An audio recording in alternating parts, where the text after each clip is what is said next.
আসসালামু আলাইকুম। রিমার রান্নাঘরে সবাইকে স্বাগতম। আশা করি সবাই ভালো আছেন। আজকে দেখাবো মলা মাছ রান্না। একটি পাত্রে মলা মাছের লবণ হলুদ মাখিয়ে আমি মলা মাছগুলো ভেজে নিব। অন্য একটি পাত্রে আমি কিছুটা পরিমাণ রান্নার তেল দিয়ে তার ভিতরে 1 কাপের বেশি পেঁয়াজ কুচি দিয়ে আর তার সঙ্গে কয়েকটা কাঁচামরিচ চিড়ে দিয়ে আমি একটু নেড়ে ছেড়ে নিব। তার ভিতরে কুচি করে রাখা আলু দিয়ে দিলাম, দিয়ে নাড়াচাড়া করে তার ভিতরে স্বাদমতো লবণ দিয়ে আর 1 চা চামচ হলুদ দিয়ে দিলাম আর 1 চা চামচ জিরা দিয়ে দিলাম। দিয়ে কিছুটা নাড়াচাড়া করে নিয়ে এর ভিতরে 1 চা চামচ ধনিয়া, 1/2 চা চামচ এলাচ গুঁড়া দিয়ে আমি ভালোভাবে কষিয়ে নেব।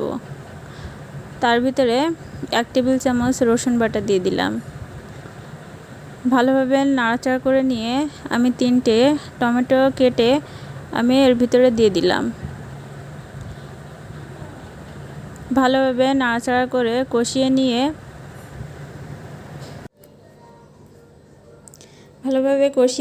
আমি এখানে 1.5 কাপ পরিমাণ পানি দিয়ে দিলাম। পানিটা দিয়ে ভালোভাবে ফুটে উঠলে আমি ভেজে রাখা মলা মাছগুলো এর ভিতরে দিয়ে দিলাম।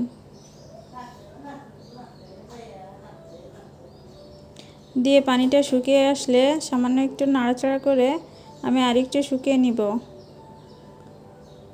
এবং আমার রান্নাটা প্রায় শেষের দিকে। আমার রান্নাটা হয়ে গেছে।